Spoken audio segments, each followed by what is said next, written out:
आता एक्झरसाइजमधलं नंबर 10चं सम आपण घेतो आहे आणि प्रत्येक सम सॉल्व करताना त्यामध्ये काय गिवन आहे आणि आपल्याला काय फाइंड करायचं ते व्यवस्थित समजलं पाहिजे. आता यामध्ये वेक्टर इक्वेशन ऑफ लाईन काढायला सांगितलं आहे आणि तुम्हाला आठवलं पाहिजे की यापूर्वी vector equation of lines find करण्याचे दोन फॉर्म्युले आपण पाहिले होते. एक फॉर्म्युला होता vector R is equal to vector A plus lambda vector B आणि वेक्टर इक्वेशन फाइंड करण्याचा दुसरा फॉर्म्युला होता vector R is equal to vector A plus lambda in bracket vector B minus vector A. ते दोन फॉर्म्युले आपण पाहिलेले आहेत वेक्टर इक्वेशन फाइंड करण्याचे आणि या प्रॉब्लेममध्ये सुद्धा त्याने आपल्याला वेक्टर इक्वेशन काढायला सांगितलं आहे. Vector equation of line find करा. याच दोनपैकी कोणत्या तरी फॉर्म्युल्याचा यूज आपल्याला करावा लागेल. तर कोणता फॉर्म्युला केव्हा यूज करायचा हेही तुम्हाला समजलं पाहिजे. पहिला फॉर्म्युला तेव्हाचा आहे जेव्हा लाईनवरच्या गिवन एकाच पॉईंटचा पोझिशन वेक्टर आणि त्या लाईनला पॅरलल वेक्टर बी दिला असेल तर हा फॉर्म्युला यूज करायचा. आणि जर लाईनवरचे दोन पॉईंट्स दिलेले असतील ए बी आणि या दोन्ही पॉईंटचे पोझिशन वेक्टर जर तुम्हाला माहिती असतील तर मग हा सेकंड नंबरचा फॉर्म्युला यूज करायचा. एका पॉईंटचा पोझिशन वेक्टर आणि ते लाईन ज्या वेक्टरला पॅरलल आहे तो जर माहिती असेल तर वेक्टर इक्वेशन फाइंड करण्यासाठी हा फर्स्ट फॉर्म्युला यूज करा. लाईनवरच्या दोन्ही पॉईंटचे कोऑर्डिनेट्स दिले असतील तर मग वेक्टर इक्वेशन फाइंड करण्यासाठी हा फॉर्म्युला यूज करायचा. जवळपास दोन्ही फॉर्म्युले सेम आहेत, फक्त इथे बी होतं आणि इथे बी मायनस ए आलेले आहे. ते आता पाहू आपण या प्रॉब्लेममध्ये आपल्याला या दोनपैकी कोणता फॉर्म्युला यूज करायचा आहे. त्या प्रॉब्लेममध्ये त्यांनी सांगितलेलं काय आहे तर आता व्यवस्थित पहिले वाचून घ्या. आपल्याला अशा लाईनचं वेक्टर इक्वेशन काढायचं आहे की ती लाईन पासिंग थ्रू ओरिजिन आहे आणि दुसऱ्या एका लाईनला इंटरसेक्ट झाली राईट अँगलमध्ये, म्हणजे दुसऱ्या लाईनला परपेंडिक्युलर आहे. ती ज्या लाईनला परपेंडिक्युलर आहे त्या लाईनचं कार्टेशियन इक्वेशन दिलेलं आहे. त्याचे डायग्राम मी तुम्हाला इथे काढून दाखवतो. हे डायग्राम जर आपण काढले तर आपल्याला हे प्रॉब्लेम सॉल्व करणं खूप सोपी जातं. हे रिक्वायर्ड लाईन आहे ज्या लाईनचं इक्वेशन आपल्याला काढायचं आहे ती मी रेड कलरनी काढली. ही लाईन आहे जिचं इक्वेशन आपल्याला फाइंड करायचं आहे आणि ही लाईन ओरिजिनमधून पास होत आहे. ज्या लाईनवर कुठेतरी ओरिजिन आहे ज्याचे कोऑर्डिनेट्स आहे 0,0,0 आणि ती लाईन या लाईनला इंटरसेक्ट होत आहे. आणि कशी इंटरसेक्ट होत आहे तर काय सांगितलेलं आहे राईट अँगल, म्हणजेच या लाईनला ही लाईन परपेंडिक्युलर आहे. तर दुसरी एक लाईन मी इथे काढतो आहे. ही ती लाईन आहे ज्या लाईनचं इक्वेशन आपल्याला दिलेलं आहे x-1 is equal to y-2 is equal to z-3. या लाईनला परपेंडिक्युलर आहे. रेड कलरची जी लाईन आहे तिचं आपल्याला वेक्टर इक्वेशन काढायचं आहे आणि ती लाईन या लाईनला परपेंडिक्युलर आहे, राईट अँगल म्हटलेलं आहे म्हणजे परपेंडिक्युलर आहे. आणि ज्या लाईनचं इक्वेशन काढायचं आहे ती लाईन पासिंग थ्रू ओरिजिन आहे. आता हे इक्वेशन्स कसं फाइंड करायचं, वेक्टर इक्वेशन काढायचं आहे तसं तर आपण कोणतंही इक्वेशन काढू शकतो. कार्टेशियन इक्वेशन काढू शकतो, वेक्टर इक्वेशनसुद्धा काढू शकतो.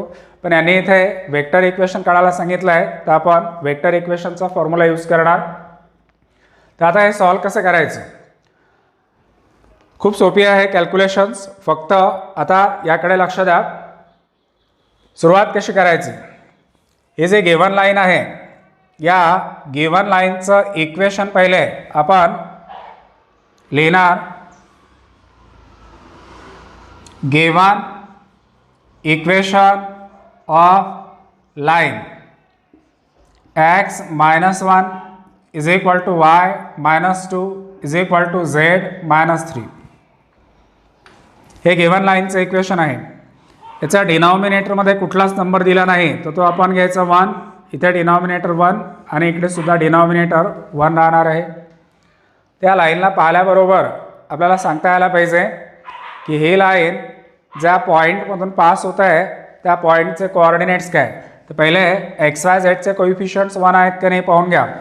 एक्सचा कोइफिशियंट 1 आहे, वायचा कोइफिशियंट 1 आहे, झेडचा कोइफिशियंट 1 आहे. तर तुम्ही या लाईनचे डायरेक्शन रेशोही सांगू शकता आणि ही लाईन पासिंग थ्रू पॉईंट आहे तो पॉईंटसुद्धा सांगू शकता. ज्या पॉईंटमधून पास होत आहे त्या पॉईंटचे कोऑर्डिनेट्स आहेत 1, 2, 3. इथली साईन बदलायची. जे लाईन ज्या पॉईंटमधून पास होत आहे त्या पॉईंटचे कोऑर्डिनेट्स आहेत 1, 2, 3 आणि या लाईनचे डायरेक्शन रेशोज आहेत 1, 1, 1. कोणत्याही लाईनचं कार्टेशियन इक्वेशन जर दिलं असेल तर ती लाईन ज्या पॉईंटमधून पास होत आहे त्याचे कोऑर्डिनेट्स तुम्हाला सांगता यायला पाहिजे आणि त्या लाईनचे डायरेक्शन रेशो सांगता यायला पाहिजे. पण हे दोन्ही गोष्टी सांगत असताना सर्वात महत्त्वाचं आहे की त्या लाईनच्या इक्वेशनमध्ये एक्स, वाय आणि झेड यांचे कोइफिशियंट्स 1 असायला पाहिजे. जर हे कोइफिशियंट 1 असतील तरच आपण सांगू शकतो की ही लाईन 1, 2, 3 या पॉईंटमधून पास होत आहे आणि त्या लाईनचे डायरेक्शन रेशोज आहेत 1, 1, 1. तर सध्या आपल्याला हे डायरेक्शन रेशोज किंवा पासिंग थ्रू द पॉईंट लिहायचं नाही आहे. हे या गिव्हन लाईनचं इक्वेशन आहे. आता आपण या गिव्हन लाईनवरच्या एनी पॉईंटचे कोऑर्डिनेट्स काढू शकतो. एनी पॉईंट कोणताही. त्यासाठी आपल्याला काय करावं लागेल, याला is equal to lambda consider करा आणि इथे लिहायचं लेट. यावरून तुम्ही एक्स वाय झेडच्या व्हॅल्यूज काढू शकता. पहिला रेशो आणि लॅम्बडा इज इक्वल टू जर घेतले त्यावरून आपल्याला एक्सची जी व्हॅल्यू आहे ती भेटणार 1 प्लस लॅम्बडा, वायची व्हॅल्यू भेटणार 2 प्लस लॅम्बडा आणि झेडची व्हॅल्यू भेटणार 3 प्लस लॅम्बडा. त्यावरून या लाईनवरचे आपल्याला एनी पॉईंटचे कोऑर्डिनेट्स मिळालेले आहेत. याला अटलास मी जर नंबर 1 दिला तर खाली मी असं लिहू शकतो, coordinates of any point on line number 1 are. पहला कोऑर्डिनेट्स 1 प्लस लैम्बडा, दूसरा कोऑर्डिनेट्स 2 प्लस लैम्बडा, तीसरा कोऑर्डिनेट्स 3 प्लस लैम्बडा. जे तुम्ही या लाईनवर कुठेही पॉईंट घेतला त्या पॉईंटचे हे कोऑर्डिनेट्स आहेत. आता हे रिक्वायर्ड लाईन आहे जी ओरिजिनमधून पास होते आणि ती लाईन या लाईनला परपेंडिक्युलर आहे. ज्या पॉईंटमध्ये परपेंडिक्युलर आहे त्याला मी एम नाव दिलं. त्या पॉईंटला मी एम नाव दिलेलं आहे आणि आता एम हा पॉईंट या लाईन नंबर 1 वर आलेला आहे. या लाईनवर आहे म्हणजेच तो या लाईनवर आहे. त्यामुळे हे एनी पॉईंटचे कोऑर्डिनेट्स आपण एम पॉईंटचे कोऑर्डिनेट्स कन्सिडर करू शकतो. आपण आता पुढे असं लिहिणार आहोत, since required line intersect the given line number 1 at point M, let required line intersect to line number 1 at point M. कोणत्या पॉईंटमध्ये इंटरसेक्ट झाले एम मध्ये तर आपण या पॉईंट एमचे कोऑर्डिनेट्स लिहू शकतो. Therefore coordinates of point M हेच राहणार एनी पॉईंटचे कोऑर्डिनेट्स, कारण हा एम पॉईंट या लाईनवर आहे. मग कोणत्याही पॉईंटचे कोऑर्डिनेट्स हे आहेत ते एमचे सुद्धा ते असू शकतात. तर 1 plus lambda, 2 plus lambda, 3 plus lambda हे झाले एम पॉईंटचे कोऑर्डिनेट्स. आता जर आपल्याला लॅम्बडाची व्हॅल्यू मिळाली तर पॉईंट एमचे कोऑर्डिनेट्स भेटणार आणि एमचे कोऑर्डिनेट्स भेटले की आपल्याला या लाईनचं वेक्टर इक्वेशन जे आहे ना ते लिहिता येतं. कारण ज्या लाईनचं इक्वेशन आपल्याला काढायचं आहे ती लाईन 2 पॉईंटमधून पास होत आहे. आता लॅम्बडाची व्हॅल्यू फाइंड कशी करणार तर खूप सिंपल आहे. हे जे रिक्वायर्ड लाईन आहे त्यावर ओ पॉईंट आहे, त्यावर एम पॉईंट आहे. एम पॉईंटचे कोऑर्डिनेट्स आहेत 1 प्लस लॅम्बडा, 2 प्लस लॅम्बडा आणि 3 प्लस लॅम्बडा. आता ओ एम जे सेगमेंट दिसतोय ना तुम्हाला याचे डायरेक्शन रेशो काढायचे. Direction ratios of O M R. ते डायरेक्शन रेशोज काढण्यासाठी आपल्याला काय करावं लागेल, एमच्या कोऑर्डिनेट्समधून ओचे कोऑर्डिनेट्स मायनस करायचे. पहिला कोऑर्डिनेट्स 1 प्लस लॅम्बडामधून 0 मायनस करा, 2 प्लस लॅम्बडामधून 0 मायनस करा, 3 प्लस लॅम्बडामधून 0 मायनस करा. दॅट इज हे आपल्याला भेटणार 1 plus lambda, 2 plus lambda, 3 plus lambda. हे झाले ओ एमचे डायरेक्शन रेशोज. त्यानंतर ही जी लाईन आहे याला आपण नंबर 1 दिला होता. या लाईनचे डायरेक्शन रेशोज आपण लिहिणार. Direction ratios of line number 1 he given line होती. त्याचे डायरेक्शन रेशोज राहणार आहेत 1 1 1. ते आहेत 1 1 1. तर आपल्याला आता या दोघांचे डायरेक्शन रेशोज माहिती आहेत. याचे आपण DRS काढले, याचे DRS काढले. आणि आता हे दोन्हीही एकमेकांना कसे आहेत, परपेंडिक्युलर आहेत. Since OM is perpendicular to line number 1. आणि जेव्हा परपेंडिक्युलर असतात तर परपेंडिक्युलरची कंडिशन सांगितली, A1 A2 plus B1 B2 plus C1 C2 is equal to 0 राहणार आहे. इथे OMचे डायरेक्शन रेशो जे आहेत त्याला आपण A1 B1 C1 आणि लाईन 1चे डायरेक्शन रेशो जे आहेत त्याला आपण A2 B2 आणि C2 जर घेतलं तर परपेंडिक्युलरची कंडिशन आहे A1 A2 plus B1 B2 plus C1 C2 is equal to 0. आता हे कॅल्क्युलेशन्स करा. A1 इंटू A2 जेच या 1 प्लस लॅम्बडाने या 1ला मल्टिप्लाय करा. 1 plus lambda into 1 plus 2 plus लॅम्बडाने 1ला मल्टिप्लाय करा. 2 प्लस लॅम्बडा इंटू 1. 3 प्लस लॅम्बडाने 1ला मल्टिप्लाय करायचं. 3 plus lambda into 1 is equal to 0. 1ने याला मल्टिप्लाय केलं तर येणार 1 प्लस लॅम्बडा. 1ने मल्टिप्लाय करा 2 प्लस लॅम्बडा प्लस येणार आहे 3 plus lambda is equal to 0. Lambda plus lambda झाले 3 lambda.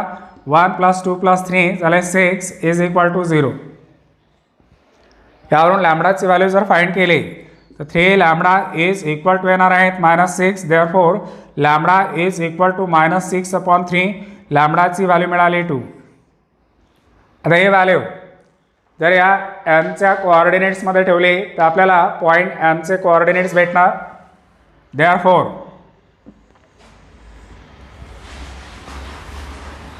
Therefore coordinates of point M are coordinates of point M. पहिला जो कोऑर्डिनेट्स आहे 1 प्लस लॅम्बडा होता. लॅम्बडा इज इक्वल टू -2 आहे. तर इथे येणार आहेत 1 - 2. दुसरा येणार आहे 2 - 2. तिसरा येणार आहे 3 - 2. ते कोऑर्डिनेट्स आपल्याला भेटणार 1 -1 0 1. हे पॉईंट एमचे कोऑर्डिनेट्स मिळाले. आता बघा एमचे coordinates 1 plus lambda 2 plus lambda 3 plus lambda होते. आपण लॅम्बडाची व्हॅल्यू काढली आणि एम पॉईंटचे कोऑर्डिनेट्स मिळालेले आहे -1 0 1. मग ही रिक्वायर्ड लाईन होती. आता या लाईनवर 2 पॉईंट आहेत, O पण आहे M पण आहे. ओचे कोऑर्डिनेट्स तुम्हाला माहिती आहेत, एमचे कोऑर्डिनेट्स माहिती आहेत. तर तुम्ही M आणि O चा पोझिशन वेक्टरसुद्धा लिहू शकता. O पॉईंटचे कोऑर्डिनेट्स होत आहे 0 0 0. त्याचा पोझिशन वेक्टर राहणार आहे, त्याला नल वेक्टर म्हणतोय आपण. त्याला 0 बारने डिनोट करायचं. तो येणार 0i + 0j + 0k. Point M चे कोऑर्डिनेट्स -1 0 1. तर position vector of point M ज्याला आपण वेक्टर M म्हणणार -i + 0j + k. आता ज्या लाईनचं इक्वेशन आपल्याला काढायचं आहे ती लाईन हे रेड कलरने दाखवली आणि ती लाईन या 2 पॉईंटमधून पास होत आहे. M आणि O दोन्ही पॉईंटमधून पास होत आहे. त्याच्या आधी फॉर्म्युला मी सांगितलं होतं तुम्हाला आपल्याला जर वेक्टर इक्वेशन काढायचं असेल लाईनचं तर दोन फॉर्म्युले मी सांगितले होते. आता ही लाईन 2 पॉईंटमधून पास होत आहे, त्या लाईनचं इक्वेशन आपण काढणार आहोत. Therefore vector equation of line passing through O ज्याचा पोझिशन वेक्टर आहे नल वेक्टर अँड एम त्याचा पोझिशन वेक्टर आहे वेक्टर एम इज. तर वेक्टर फॉर्ममध्ये हा फॉर्म्युला कसा लिहिता येईल, तर vector R is equal to null vector plus lambda in bracket vector M minus null vector. तुम्हाला आठवत असेल हा फॉर्म्युला मी सांगितला होता. 2 पॉईंटमधून जेव्हा पास होते त्यावेळेस vector R is equal to vector A plus lambda in bracket vector B minus vector A. त्यामध्ये ए वेक्टर म्हणजे ओरिजिनचा पोझिशन वेक्टर आणि बी वेक्टर म्हणजे एम वेक्टर आहे. याचं कॅल्क्युलेशन जर केलं तर आपल्याला vector R is equal to हा नल वेक्टर लिहिण्याची गरज नाही. हे ते lambda into vector M is equal to lambda into हा वेक्टर एम आहे मायनस आय आणि प्लस के. तर आपल्याला लाईनचं वेक्टर इक्वेशन मिळालं. Vector R is equal to lambda in bracket minus I plus K हे त्या लाईनचं vector equation आहे. खूप सोपे होतं, फक्त डायग्रामकडून थोडासा विचार करावा लागेल तुम्हाला. काय काय केलं इन शॉर्टमध्ये सांगतो तुम्हाला. हे रिक्वायर्ड लाईन होती, तिचं इक्वेशन काढायचं होतं, त्यावर ओरिजिन होता, ओरिजिनमधून ती पास होत होती. ती लाईन या लाईनला इंटरसेक्ट झाली राईट अँगलमध्ये. मग मी या लाईनचं डायरेक्शन रेशोज काढले, एनी पॉईंटचे कोऑर्डिनेट्स काढले, ते एमचे कोऑर्डिनेट कन्सिडर केले. एमचे कोऑर्डिनेट्स लॅम्बडामध्ये मिळाल्यानंतर मी या ओ एमचे डायरेक्शन रेशो काढले आणि दोघांचे डायरेक्शन रेशोज परपेंडिक्युलर असल्यामुळे ही कंडिशन आहे. त्यावरून सॉल्व केलं, लॅम्बडाची व्हॅल्यू मिळाली. ती लॅम्बडाची व्हॅल्यू पॉईंट एमच्या कोऑर्डिनेट्समध्ये ठेवली, एमचे कोऑर्डिनेट्स मिळाले.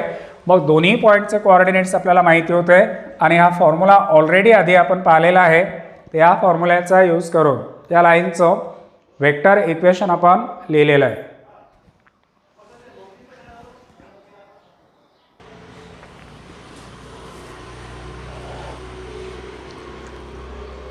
आता मी तुम्हाला एक फॉर्म्युला सांगतो.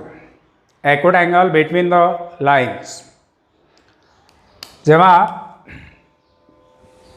दोन लाईनचे इक्वेशन्स दिलेले असतात, ॲक्यूट अँगल बिटवीन लाईन्स, एका लाईनचं इक्वेशन कार्टेशियनमध्ये सांगतो पहिले. एका लाईनचं equation x minus x1 upon a1 is equal to y minus y1 upon b1 is equal to z minus z1 upon c1 असेल. आणि दुसऱ्या लाईनचं इक्वेशन आहे x minus x2 upon a2 is equal to y minus y2 upon b2 is equal to z minus z2 upon c2. आणि या दोन लाईनमधला acute angle आपल्याला फाइंड करायचं आहे. ही एक लाईन आणि दुसरी लाईन यांच्यामधला हा ॲक्यूट अँगल थिटा फाइंड करायचं आहे. हा थिटा फाइंड करणं खूप सोपी आहे. दोन्ही लाईनचं डायरेक्शन रेशो जर तुम्हाला माहिती असतील तर तुम्ही या लाईनमधला ॲक्यूट अँगल फाइंड करू शकता. ही पहिली लाईन आणि ही दुसरी लाईन आहे. त्या पहिल्या लाईनच्या इक्वेशनवरून तुम्ही या लाईनचे डायरेक्शन रेशो सांगू शकता. या लाईनचे डायरेक्शन रेशो सांगण्यासाठी पहिले पाहायचं इक्वेशनमध्ये एक्स वाय झेडचे कोइफिशियंट्स 1 आहेत का. जर असतील तर मग या लाईनचे डायरेक्शन रेशो झाले A1 B1 C1.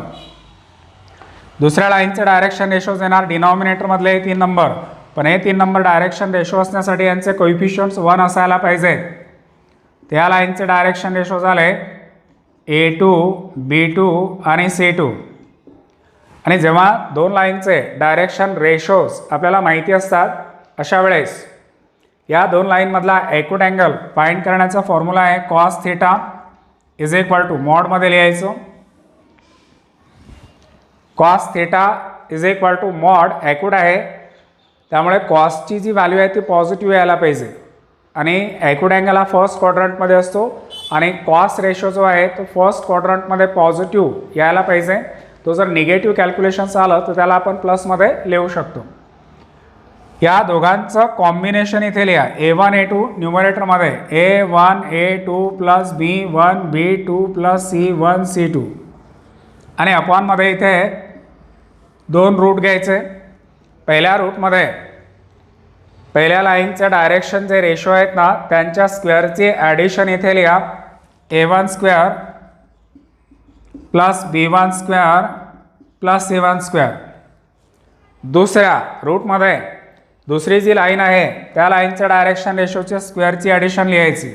A2 square plus B2 square plus C2 square. हा फॉर्म्युला आहे acute angle between the lines find करण्याचं. जर तुम्हाला 2 लाईनचे इक्वेशन दिलेले असतील आणि ते कार्टेशियन फॉर्ममध्ये इक्वेशन्स दिलेले असतील तर या 2 लाईनमधला अँगल फाइंड करण्याचा ॲक्यूट अँगल फाइंड करण्याचा हा फॉर्म्युला आहे. आता इथे दिलेल्या ज्या 2 लाईन्स आहेत ह्या 2 लाईन्स एकमेकांना परपेंडिक्युलर केव्हा असतात तर नंबर 1 पहिली कंडिशन मी लिहितो आहे lines are perpendicular. Lines are perpendicular if A1 A2 plus B1 B2 plus C1 C2 यांचं हे जे कॉम्बिनेशन आहे A1 A2 plus B1 B2 plus C1 C2 हे कॉम्बिनेशन जर 0 येत असेल तर या लाईन्स एकमेकांना परपेंडिक्युलर आहेत. आणि पॅरलल केव्हा असतील तर सेकंड कंडिशन आपण लिहू शकतो लाईन्स आर पॅरलल इफ या दोघांचे जे डायरेक्शन रेशोज आहेत ते प्रपोर्शनल असायला पाहिजे. A1 upon A2 is equal to B1 upon B2 is equal to C1 upon C2. ते 3 महत्त्वाचे फॉर्म्युले मी सांगितले. पहिला जर कार्टेशियन इक्वेशन दिले असतील तर ॲक्यूट अँगल फाइंड करण्याचा फॉर्म्युला आहे cos theta is equal to mod of A1 A2 plus B1 B2 plus C1 C2 upon under root A1 square plus B1 square plus C1 square into under root A2 square plus B2 square plus C2 square. जर या 2 lines perpendicular असतील तर condition आहे A1 A2 plus B1 B2 plus C1 C2 is equal to 0. आणि जर parallel line असतील तर मग यांचे डायरेक्शन रेशोज हे प्रपोर्शनल असतात. A1 upon A2 is equal to B1 upon B2 is equal to C1 upon C2. कारण आता पुढचे जे प्रॉब्लेम्स आहेत त्यासाठी या कंडिशन्स तुम्हाला माहीत असणं आवश्यक आहे. तर चला आता हे फॉर्म्युले लिहून घ्या पहिले आणि त्यानंतर आता या एक्सरसाइजमधलं नेक्स्ट सम बघा. नंबर 11 काय सांगितलेलं आहे 11मध्ये त्याने 2 लाईन्स दिलेल्या आहेत आणि दोन्ही लाईनचे कार्टेशियन इक्वेशन्स दिलेले आहेत. त्या 2 लाईन्स एकमेकांना परपेंडिक्युलर आहेत. एकमेकांना परपेंडिक्युलर आहेत. तर लॅम्बडाची व्हॅल्यू फाइंड करायला सांगितले तर आपण पहिले लाईनचे इक्वेशन्स लिहिणार. Given equations of line R 1 minus x upon 3 is equal to 7y minus 14 upon 2 lambda is equal to z minus 3 upon 2. याला दिला आहे मी नंबर 1. तुम्हाला जर विचारलं की आता जी लाईन मी इथे लिहिलेली आहे या लाईनचे डायरेक्शन रेशो सांगा आणि तुम्ही जर याचं आन्सर दिलं की या लाईनचे डायरेक्शन रेशो आहे 3 2 लॅम्बडा आणि 2 असं जर तुम्ही आन्सर दिलं तुमचा आन्सर चुकलेला आहे. तुमचंही लक्षात यायला पाहिजे. आता का चुकलेला आहे नेहमी डिनॉमिनेटरमधले नंबर हे डायरेक्शन रेशो असतातच असं नाही केव्हा असायला पाहिजे. तर पहिले या लाईनच्या इक्वेशनमध्ये चेक करा एक्स वाय आणि झेड यांचे कोइफिशियंट्स 1 आहेत का.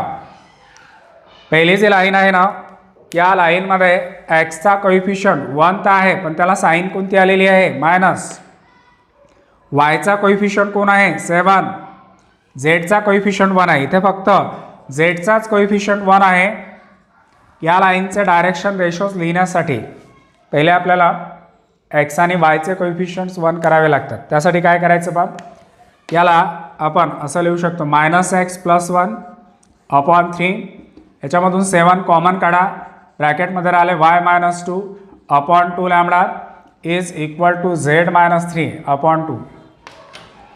इथे निगेटिव्ह साईन कॉमन काढायची, मायनस साईन कॉमन काढली तर ब्रॅकेटमध्ये राहिले x-1 upon 3 is equal to, हा 7 खाली डिनॉमिनेटरमध्ये आणा, y-2 अपॉन 2 लॅम्बडा अपॉन 7 आणि is equal to z-3 upon 2.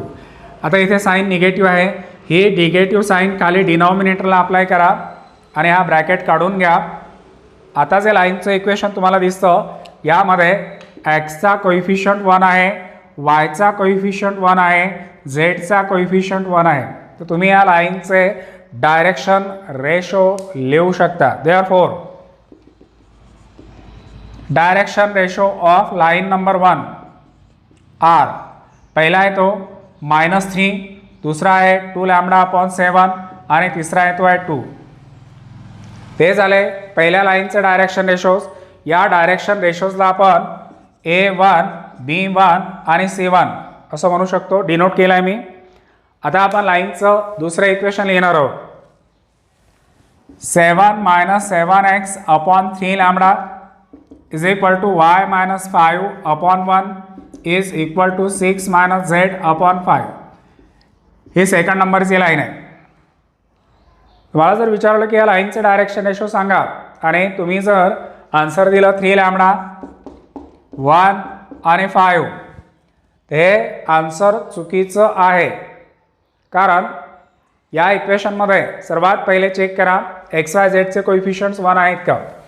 एक्सचा कोइफिशियंट -7 आहे, झेडचा कोइफिशियंट -1 आहे. त्यामुळे इथे जे 3 नंबर्स मी लिहिलेले आहेत हे 3 नंबर्स या लाईनचे डायरेक्शन रेशो नाही.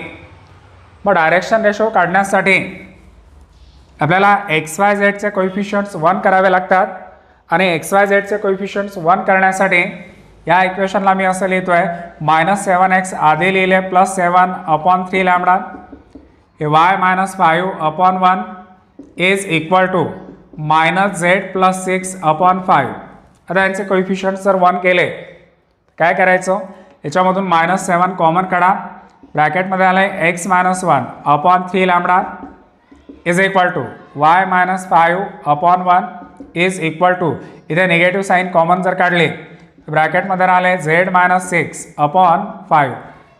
आता हे -7 खाली डिनॉमिनेटरमध्ये x-1 upon -3 lambda upon 7 is equal to y-5 upon 1 is equal to z-6 upon -5. आता या इक्वेशनला ऑब्झर्व करा. या इक्वेशनमध्ये एक्सचा कोइफिशियंट 1 आहे, वायचा कोइफिशियंट 1 आहे, झेडचा कोइफिशियंट 1 आहे. त्या लाईनचे डायरेक्शन रेशोज आपण आता सांगू शकतो. Therefore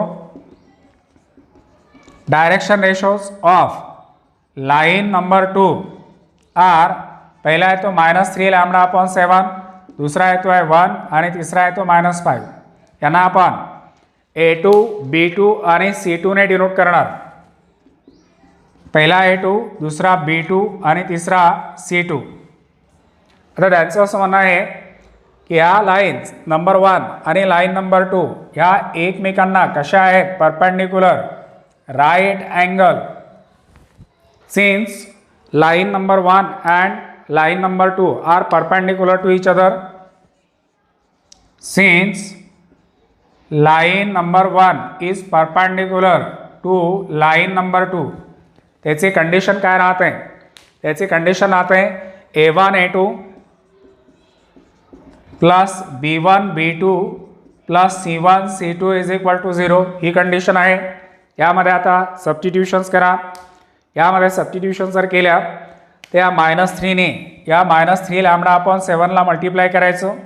-3 × -3 lambda upon 7 plus 2 lambda upon 7 ने 2 लॅम्बडा अपॉन 7 ने 1 ला मल्टिप्लाय करायचं प्लस या 2 ने -5 ला मल्टिप्लाय करायचं इज इक्वल टू 0.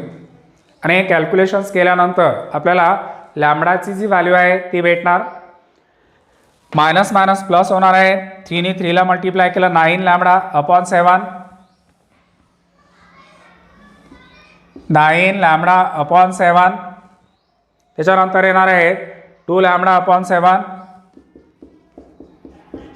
आणि 2 इंटू -5 -10 इज इक्वल टू 0. दोघांचा डिनॉमिनेटर सेम आहे.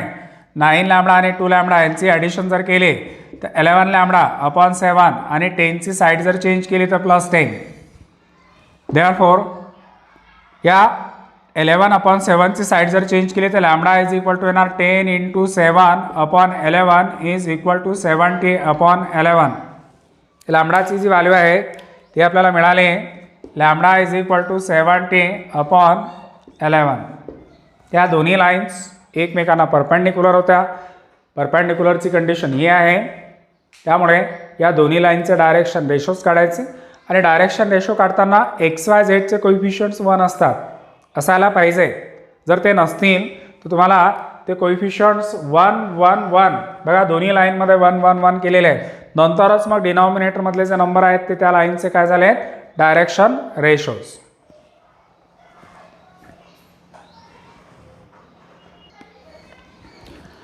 आता पाहतोय आपण नंबर 12. यामध्ये acute angle between the lines find करायला सांगितलं आणि दोन्ही लाईनचे कार्टेशियन इक्वेशन्स दिलेले आहेत. Given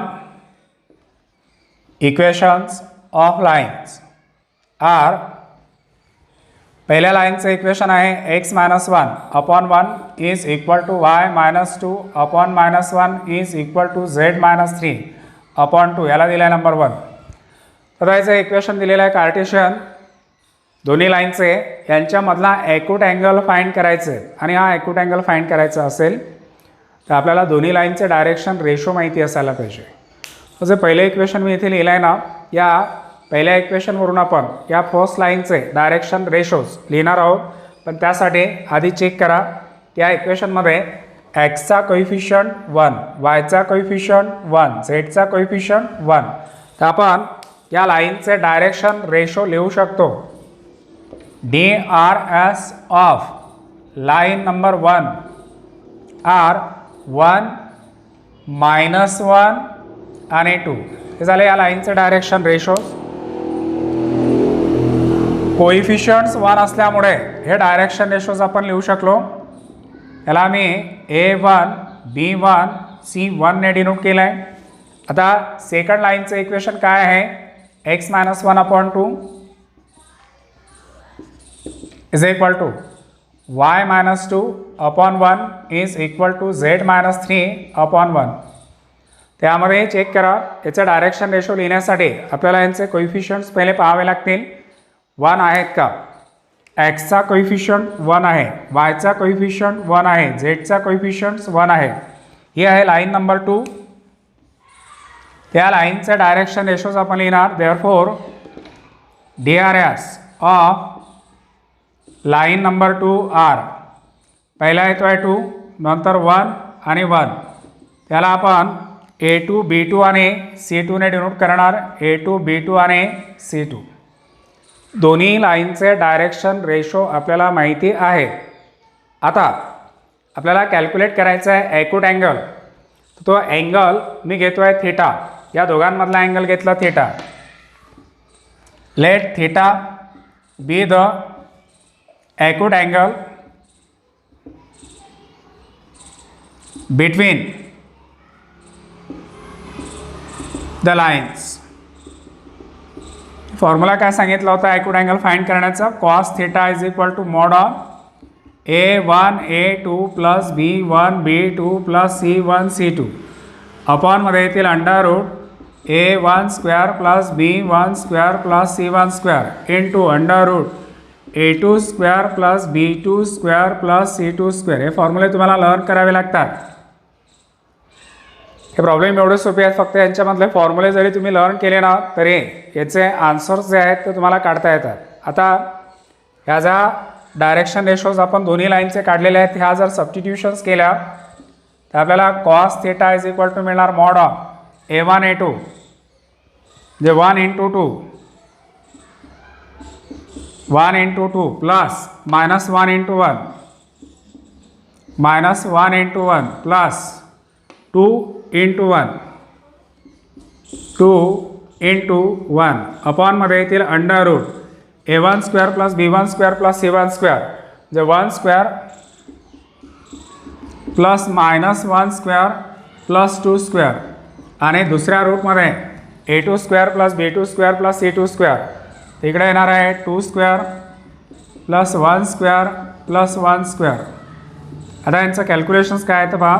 cos θ = mod of 1 × 2 2 -1 × 1 -1 + 2 × 1 +2 upon under root 1² 1 -1² 1 2² 4 under root 2² 4 + 1² 1 +1 2 + 2 4 4 मधून 1 मायनस करा 3 cos θ = mod of 3 अपॉन √6 × √6 √6 ने √6ला मल्टिप्लाय केलं तर mod of 3 upon 6 is equal to mod of 1/2 म्हणजेच 1/2. cos θ ची व्हॅल्यू 1/2 आले. cos θ is equal to 1/2. Therefore θ is equal to θ जर लिहायचं असेल तर कॉसच्या टेबलमध्ये 1/2 व्हॅल्यू कोणत्या अँगलला येते 60 डिग्री तर θ इज इक्वल टू येणार आहे 60 डिग्री. तर फायनल आन्सर मिळालं acute angle between the lines is 60 degree.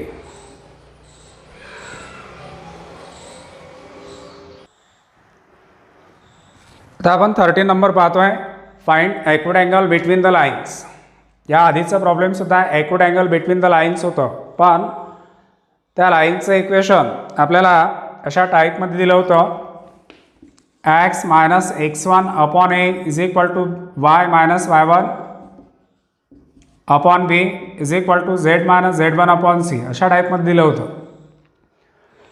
पण यामध्ये ज्या दोन लाईन्स तुम्हाला दिलेल्या आहेत ना त्या दोन्ही लाईन्स अशा टाईपमध्ये नाही आहेत कार्टेशियन इक्वेशनच, पण या टाईपमध्ये नाही आहेत. आणि या लाईनमधले अँगल जर फाइंड करायचं असेल तर आपल्याला त्या लाईनचे डायरेक्शन रेशो माहीत पाहिजे आणि डायरेक्शन रेशो जर फाइंड करायचे असतील तर ते इक्वेशन या अशा टाईपमध्ये आलं पाहिजे. तर चला हे दिलेले इक्वेशन्स या टाईपमध्ये कसे लिहिता येतील ते आपण आता पाहणार आहोत. हे लाईनचं पहिलं इक्वेशन आहे आणि हे लाईनचं दुसरं इक्वेशन आहे. मग पहिलं इक्वेशन या टाईपमध्ये कसं लिहायचं. Given equation of line are काय दिलेलं आहे x is equal to y, z is equal to 0 असं दिलं आहे. या इक्वेशनला या टाईपमध्ये कसं लिहायचं तर खूप सिंपल आहे. x is equal to y दिले, xचं डिनॉमिनेटर 1 आहे, yचं डिनॉमिनेटर 1 आहे, z इज इक्वल टू 0 आहे. मग याला जर तिसऱ्या रेशोमध्ये लिहायचं असेल ना तर z इज इक्वल टू 0 काढून टाका आणि इक्वेशन असं लिहायचं x/1 is equal to y/1 is equal to घ्या, हा z लिहा आणि झेडच्या डिनॉमिनेटरमध्ये 0 लिहा, झेडच्या डिनॉमिनेटरमध्ये 0 लिहायचं. आता जे इक्वेशन इथे मिळालेलं आहे हे या टाईपमध्ये आलेलं आहे. एक्स वाय झेडचा कोइफिशियंट 1 आहे, एक्सचा कोइफिशियंट 1, वायचा कोइफिशियंट 1, झेडचा कोइफिशियंट 1 आणि डिनॉमिनेटरमध्ये जे 3 नंबर्स तुम्हाला दिसत आहेत ना ते त्या लाईनचं डायरेक्शन रेशोज आहेत. डिनॉमिनेटर 0 आलं म्हणजे नॉट डिफाईन असं होत नाही. इथे 0 म्हणजे त्या लाईनचा डायरेक्शन रेशो आहे थर्ड नंबरचं 0. त्यावरून आपण डायरेक्शन रेशोज लिहू शकतो. DRS ऑफ लाईन याला जर नंबर 1 दिला तर लाईन नंबर 1 R1,1,0 ते झाले A1 B1 C1. पहिल्या लाईनचे डायरेक्शन रेशोज मिळाले. आता दुसऱ्या लाईनचं इक्वेशन काय दिलेलं आहे x इज इक्वल टू 0 आणि z इज इक्वल टू 0. हे तर खूप सिंपल आहे. इथे जे x इज इक्वल टू 0 आणि z इज इक्वल टू 0 आहेत ना हे y ॲक्सिसचं इक्वेशन आहे. This is the equation of y axis. Diagram काढून दाखवतो तुम्हाला. x ॲक्सिस, y ॲक्सिस आणि z ॲक्सिस या तिघांचे इक्वेशन्स काय राहतात. हा ओरिजिन x ॲक्सिसचं इक्वेशन आहे y is equal to 0, z is equal to 0. yचं इक्वेशन येतं x is equal to 0, z is equal to 0. आणि झेड ॲक्सिसचं इक्वेशन काय येतं, तर झेड ॲक्सिसचं इक्वेशन येतं x is equal to 0, y is equal to 0. लक्षात ठेवायचं आहे 3 इक्वेशन्स. एक्सचं इक्वेशन आहे y is equal to 0, z is equal to 0. वायचं इक्वेशन आहे x is equal to 0, z is equal to 0. यामध्ये बघा वाय आलेला नाही. वाय ॲक्सिसच्या इक्वेशनमध्ये वाय नाही, एक्सच्या इक्वेशनमध्ये एक्स नाही, झेड ॲक्सिसच्या इक्वेशनमध्ये झेड नाही. हे झाले equation of axis in 3 dimensional geometry. आता या तिन्ही ॲक्सिसचे डायरेक्शन रेशो तर तुम्हाला माहीतच आहे. एक्सचे डायरेक्शन रेशोज असतात 1 0 0, आधी पाहिलाय आपण. वायचे डायरेक्शन रेशोज आहेत 0 1 0 आणि झेडचे डायरेक्शन रेशोज आहेत 0 0 1. जेव्हा डायरेक्शन रेशो आणि डायरेक्शन कोसाइन्स आपण पाहिलं होतं त्यावेळेस यांचे डायरेक्शन रेशोज पाहिले होते. तर आता x is equal to 0, z is equal to 0 हे कोणाचं इक्वेशन येतं, वाय ॲक्सिसचं. म्हणून मी लिहिलं आहे this is the equation of y axis आणि इट्स डायरेक्शन रेशोज आर 0 1 0. ते आपण खाली लिहायचं. Therefore its direction ratios are 0, 1, 0. हे झाले A2, B2 आणि C2. आता तुमच्याकडे दोन्ही लाईनचे डायरेक्शन रेशोज आहे. तुम्ही या दोन लाईनमधला ॲक्यूट अँगल फाइंड करू शकता. Let theta be the acute angle between the lines. Therefore cos theta is equal to formula तुम्हाला सांगितलेला आहे a1 a2 plus b1 b2 plus c1 c2 upon under root a1 square plus b1 square plus c1 square into under root a2 square plus b2 square plus c2 square. हा तो formula आहे. आता यामध्ये substitutions करा. cos theta is equal to mod of a1 a2 a1 आणि हे 0 यांचं calculation आलं 0 1 इंटू 1 तर प्लस 1 आणि plus 0 into 0 0 upon under root यांच्या स्क्वेअरची ॲडिशन जर केली तर ती येणार आहे √2 आणि यांच्या स्क्वेअरची ॲडिशन केली तर ती येणार 1. ती व्हॅल्यू आपल्याला मॉडमध्ये 1 अपॉन √2 मिळाली. कॉस थिटाची व्हॅल्यू आली 1 अपॉन √2. त्यावरून आपण आन्सर लिहू शकतो. Therefore theta is equal to 45 degree. कॉसच्या टेबलमध्ये 1 अपॉन √2 45 डिग्रीला येतात. कॉस 45 डिग्रीची व्हॅल्यूसुद्धा 1 अपॉन √2 आहे. Therefore theta is equal to 45 degree. खूप सोपी आहे.